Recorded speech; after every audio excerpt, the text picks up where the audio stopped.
मुझे आशा है आप सभी अच्छे और प्रसन्न होंगे। चलिए आज हम पढ़ते हैं पाठ 14 अनुच्छेद लेखन। करते हैं इस पाठ की शुरुआत। ठीक है, चलिए। किसी एक विषय पर अपने विचारों को प्रकट करके लिखना अनुच्छेद लेखन कहलाता है। अनुच्छेद कुछ वाक्यों में लिखा जाता है। अनुच्छेद लेखन से बच्चों की कल्पना शक्ति व रचनात्मक क्षमता का विकास तो होता ही है, साथ ही विषय की जानकारी भी बढ़ती है। अनुच्छेद लिखते समय कुछ बातों का अवश्य ध्यान रखना चाहिए। जैसे नंबर 1 है, दिए गए विषय पर अच्छी तरह विचार करना चाहिए। विचारों को क्रमबद्ध करके एक रूपरेखा तैयार करनी चाहिए। विचार सरल, छोटे तथा स्पष्ट वाक्यों में लिखने चाहिए। मूल विषय से नहीं हटना चाहिए। मुहावरे का प्रयोग करने का प्रयास करना चाहिए। ठीक है, चलिए निम्नलिखित अनुच्छेदों को पढ़िए और समझिए। बच्चों, हमारे सामने अनुच्छेद का विषय है चिड़ियाघर की सैर। ठीक है, करते शुरुआत।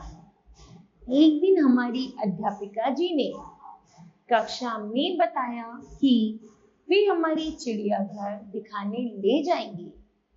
यह सुनते ही सभी बच्चे फूले न समाये तथा तालियां बजाने लगे। हमें अध्यापिका जी ने निर्देश दिया है कि सब बच्चे अपने साथ खाने की सामग्री तथा पानी अवश्य लेकर आएं। धूप से बचने के लिए सिर पर टोपी अवश्य लगाएं। अगले दिन हम बस द्वारा चिड़ियाघर पहुंचे। बस में सब बच्चों ने खूब आनंद लिया। चिड़ियाघर पहुंचकर सबसे पहले हमने टिकट घर से टिकट खरीदे। फिर सभी बच्चे पंक्ति बनाकर चिड़ियाघर के अंदर गए। यहाँ जानवरों को